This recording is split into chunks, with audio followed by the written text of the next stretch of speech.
देखिए latest episodes बिल्कुल ad free.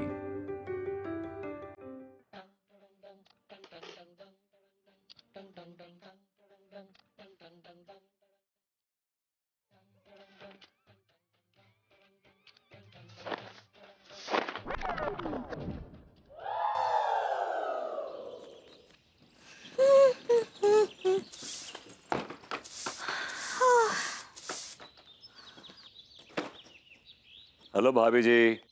हाँ, का हेलो भरभूति जी। देखिए ना लड्डू के भैया अपने शर्ट में पता नहीं कहाँ से इतना अजीब ही दाग लगा कर आए ना। घिस घिस के हमरे हाथ दुख गए लेकिन दाग ना ही निकला। किस चीज का दाग है? अगर बदनामी का है तो फिर निकलना मुश्किल है। आप क्या बोले? मैं पूछ रहा हूँ किस चीज का दाग लगा लिया आपके लड्डू के भैया ने? वो हमको लगता है कुछ तेल वेल का खा रहे थे, वो को ही टपका लिए अपने कुर्ते पर। आपने गरिमा वॉशिंग पाउडर ट्राई किया है? गरिमा वॉशिंग पाउडर? हाय दिया, वो तो बहुत ही घटिया पाउडर है। अब उससे मैल तो निकलता नहीं है ठीक से, दाग तो बहुत ही दूर का बात है। हाँ भाभी जी, डिपेंड करता है कपड़ा किसका है। अगर किसी दागदार आदमी का कपड़ा है तो फिर वॉशिंग पाउडर क्या करेगा। आप क्या बोले? अगर भाभी जी, ऐसे दाग निकालने के लिए ना आपको देसी फार्मूला अपनाना चाहिए। हाय दिया, का देसी फार्मूला? लीजिए भाभी जी। Thank you. आई।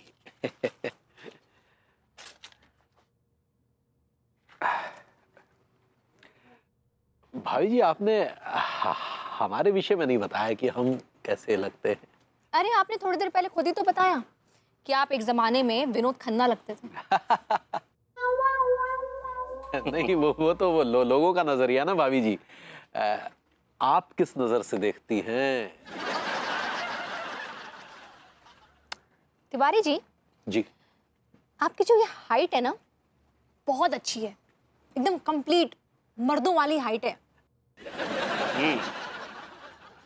लेकिन आपने ये जो गुब्बारा फुला के रखा हुआ है ना, ये आपकी पर्सनालिटी पे एक बदनुमा दाग है।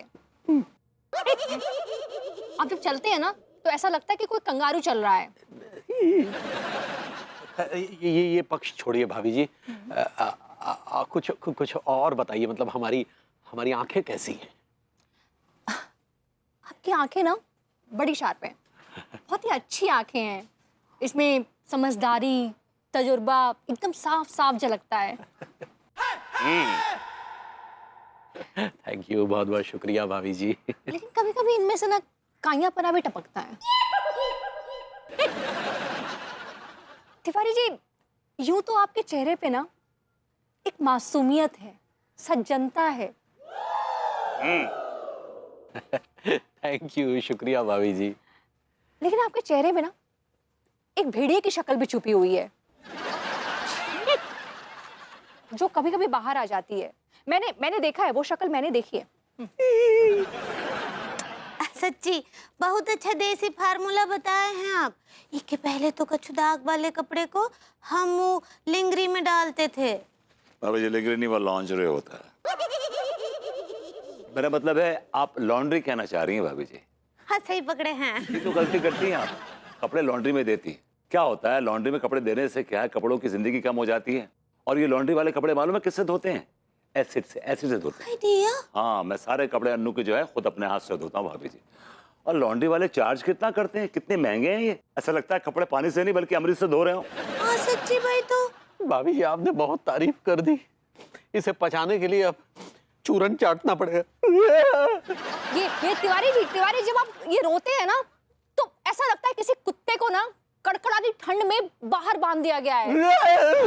Please change your time pattern please. Tiwari जी,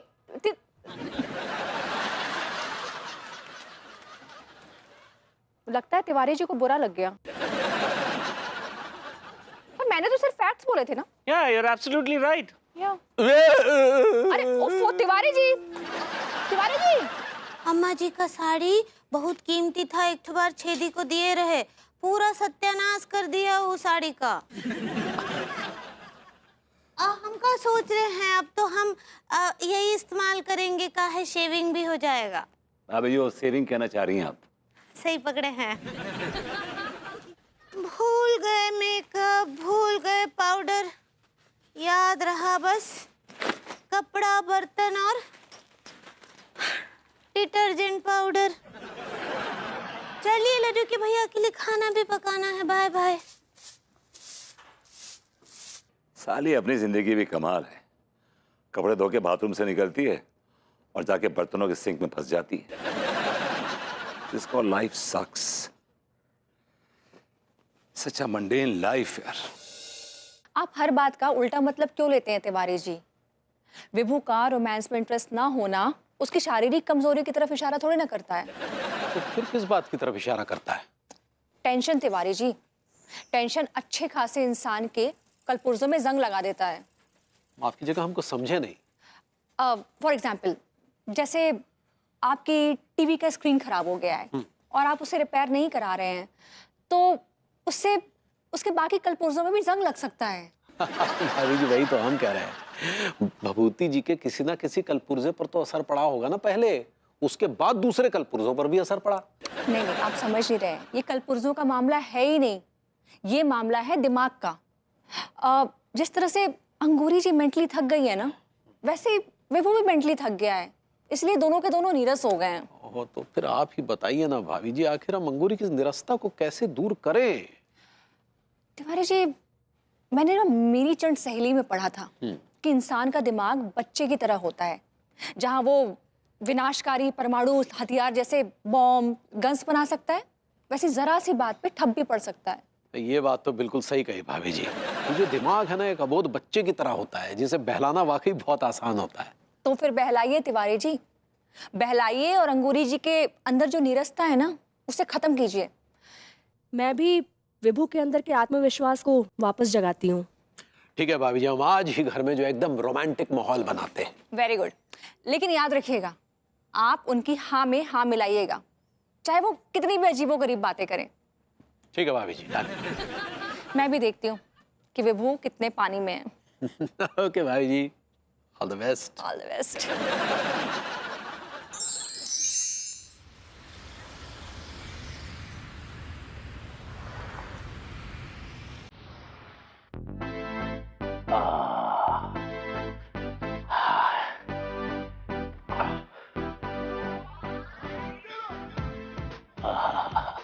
क्या बात है, आज हम पगली का मूड बना के दम लेंगे। इसके लिए हमने ये जो चिच्चा शाहरुख सलमानी का बताया ये जो इत्र है, ये लेके आए हैं। अब ये इत्र हम लगाएंगे तो पगली एकदम से दीवानी हो जाएगी।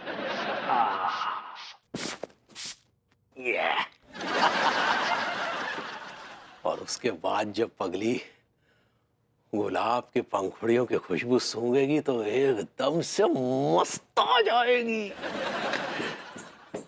आ गई। आहा।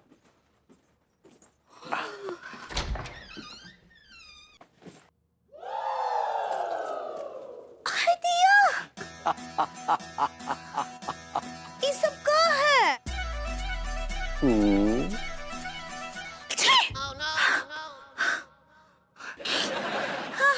का ड्रामा लगा के रखे ये सब? हाय दैया। अरे पगली, कोई ड्रामा नहीं है, ये तो रोमांस की तैयारी है पगली।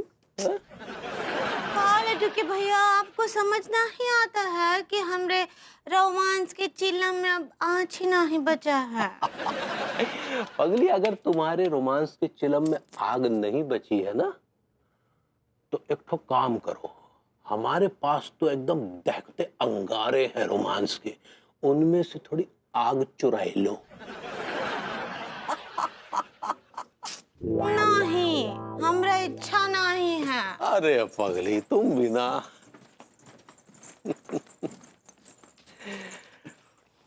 हाय, अरे पगली, ऐसा ना कहो। देखो, बसंत का मौसम है, पेड़ों पर फूल उगाए हैं, बागों में बहार है, इश्क का बुखार है। आजा मोरी जाने मन, तेरा इंतजार है। जिंदगी कबाड़ है, सुर है न ताल है, रोमांस की फैक्ट्री में हड़ताल ही हड़ताल है। हाय हाय, अरे पगली जिंदगी क्या छौंक लगी रोमांस की दाल है। रोमांस के बिना तो जीना मुहाल है। रोमांस कछु भी नहीं, बस एक ठो बवाल है। खंडहर की दीवारों पर मकड़े का जाल है। और तुम्हारे ये गाल गुलाब सरी के लाल लाल है। और ये का कचरे का जंजाल है।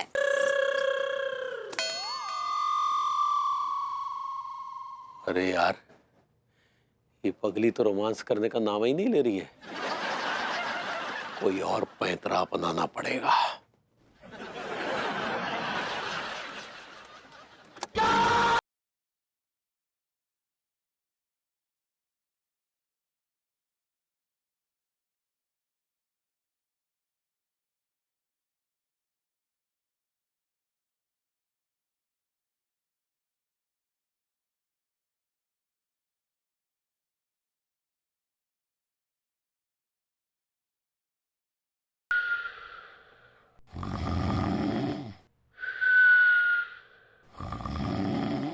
पगली याहू, हमने कहा Yahoo.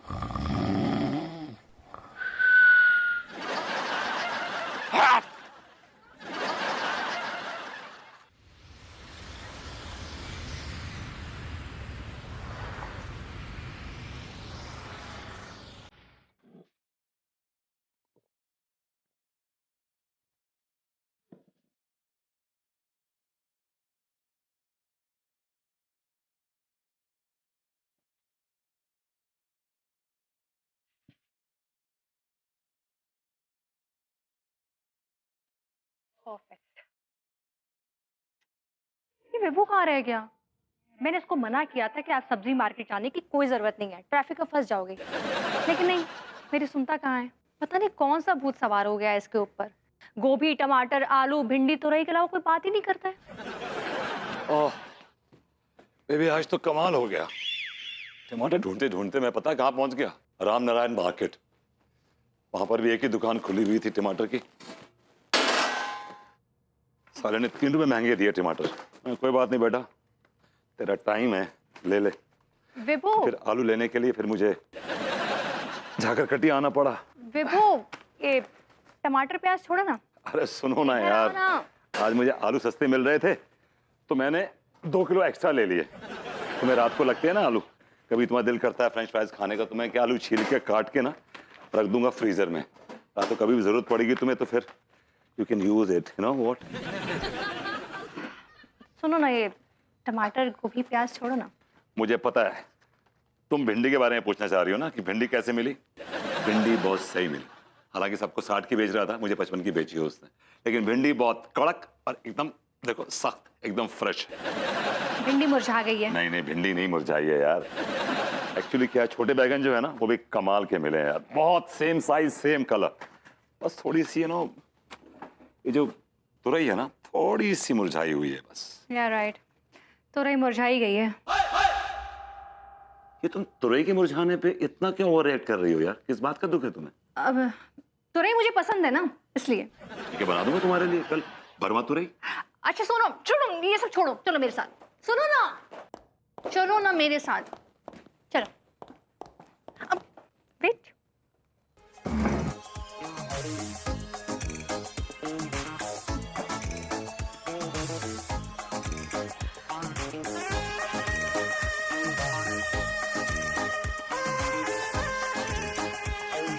let me pour it for you.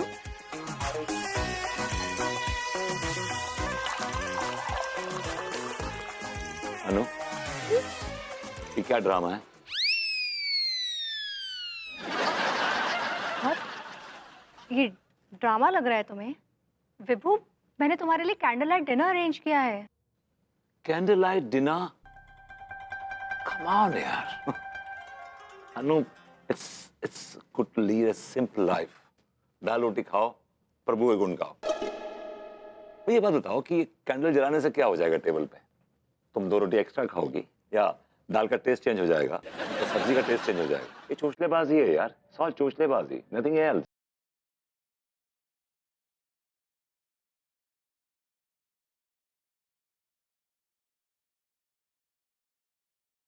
यार मैं देख रही हूँ कि कैंडल की लौ बुझ रही है। मैं कुछ समझा नहीं। मैंने कहा तुम्हारे रोमांस के कलम की स्याही शायद खत्म हो चुकी है,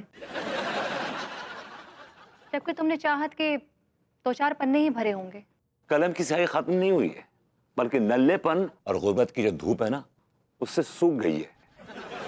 Just can't believe ये वही विभू है जो कभी जुनून की हद तक रोमांटिक था। ये सब मैं तुम्हारे लिए नहीं करती थी विभू, ये सब तुम मेरे लिए करते थे। तुम मेरे लिए अच्छे अच्छे डिशेस बनाते थे, तुम मेरे लिए कैंडल लाइट डिनर अरेंज करते थे। तुम आज सब कुछ उल्टा हो गया है, आज ये सब मुझे करना पड़ रहा है। तुम ये सब इसलिए कर रही हो कि तुम्हें गरज है। What? क्या? ये सब्जियां फ्रिज में रखनी वरना खराब हो जाएंगी।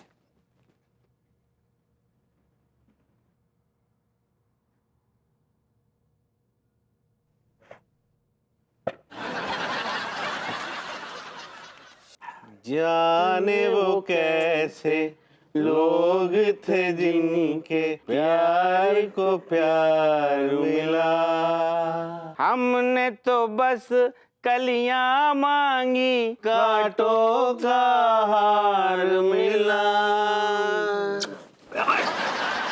जीजा एक पेग और बनाना। दिमाग खराब हो गया है। तुम लोगों को सक्सेना के मामा की बात याद नहीं है? कौन कमबख्त भूला है जीजा, हमें सब याद है। अबे तब भी फटे तक पी रहे हो तुम लोग। तो क्या करें चाचा, तुम ही बताओ क्या करें। पीने के अलावा हमारी जिंदगी में और धरा ही क्या है। अच्छा, अगर तुम लोगों की तरह लोग भी ऐसा सोचने लगे ना तो पूरी दुनिया शराब पीने लगे। डोकर तुम ही बताओ कि जाकी जिंदगी में अगर प्यार ही ना हो, गर्लफ्रेंड ना हो, तो वो जाम ही तो पियोगो, दूध थोड़ी ना पियोगो वो। यार तुम लोग कैसी बातें कर रहे हो? तुम लोगों की थी ना वो एक गर्लफ्रेंड, क्या नाम था यार उसका? वो अरे हाँ, वो रूसा। क्या हुआ, लतिया गई तुम लोगों को क्या? चचा ना लतियाया उसने, बल्कि रूसा को तो हमने आज यहाँ पर बुलाया फैसला करने के लिए। आज हम रूसा से पूछ के रहेंगे कि रूसा तुम्हारी नजर में हमारी क्या इज्जत है। सच कहूं, प्लीज बुरा मत मानना, मेरी नजर में तुम लोगों की कोई इज्जत है ही नहीं। मैं तुम लोगों के साथ यहाँ पर खड़े होकर और बेइज्जती नहीं करवाना चाहती हूँ। आज के बाद ना तो मुझे फोन करना और ना ही मुझसे मिलने की कोशिश करना, शराबी कहीं के। उम्मीद लगा बात तो सुनो। कानपुर का मौसम पहले से कितना ज्यादा गर्म हो गया है। असल में मामा बात ये है ना कि पहले यहाँ पर पाप बहुत कम था, अब पाप बहुत ज्यादा बढ़ गया है। आप देखिए ये जो दो बैठे हुए हैं ना, इन्होंने पूरी कॉलोनी का माहौल खराब कर दिया है। सक्सेना जी कैसी बातें कर रहे हो? हम तो सुधरना चाहते हैं, कुछ करना चाहते हैं। सबसे पहले तुम दोनों को शराब छोड़नी होगी। बापूजी ने कहा रामपुर छोड़ दो, रूसा ने कहा मुझे छोड़ दो, और अब आप कह रहे हो कि शराब छोड़ दो। कैसे छोड़ दे मामा जी, कैसे? शराब को देखते ही हम मछली की तरह तड़पने लगते हैं मामा जी। एक इलाज है, सबसे पहले तुम दोनों एक शराब के ठेके पर जाओ। हाँ। वहां से एक बढ़िया महंगी शराब की बोतल खरीदो। हाँ। उसको घर ले आओ और अपने सामने रख दो, गटक लो। फिर तुम दोनों एक दूसरे के हाथ पांव कस के बांध दो। फिर उस शराब की बोतल को देखो, उसे गालियां बको, खूब गालियां बको, गंदी गंदी गंदी गंदी। हाँ। उसके बाद आंखों पे पट्टी बांधकर सो जाओ। ऐसा 1 हफ्ते तक रोज करो। ऐसा करने से तुम्हारी शराब पीने की लत छूट जाएगी। और सुनो, हाँ। ये लो, दे रहे हैं ये चूरन तुम दोनों सुबह दोपहर शाम दूध के साथ ले लेना। मामा 30 ml के साथ ले लें? I like it. कुछ नहीं हो सकता इस आदमी का, ये तो गया काम से। जितनी मिन्नतें मैंने इस आदमी से की ना, इतनी मिन्नतें मैं किसी पत्थर से भी करती ना तो वो भी पिघल जाता। याद में तो टस से मस नहीं हुआ। हेलो भाभी जी। हेलो तिवारी जी, हाँ ये बैठिए। क्या हुआ भाभी जी, आप जॉगिंग के लिए नहीं चल रही हैं? क्या करूंगी जॉगिंग करके, मेरा ना मन उचट सा गया है तिवारी जी। ऐसा ना कहिए भाभी जी, आप हिम्मत नहीं हारेंगी। मैं हिम्मत हार चुकी हूँ तिवारी जी। क्यों, क्या क्या हुआ भाभी जी? क्या भभूति जी रोमांस की पिच पर क्लीन बोल्ड हो गए? तिवारी जी, रोमांस की पिच पर क्लीन बोल्ड होने के लिए एटलीस्ट बैटिंग तो करनी पड़ती है ना।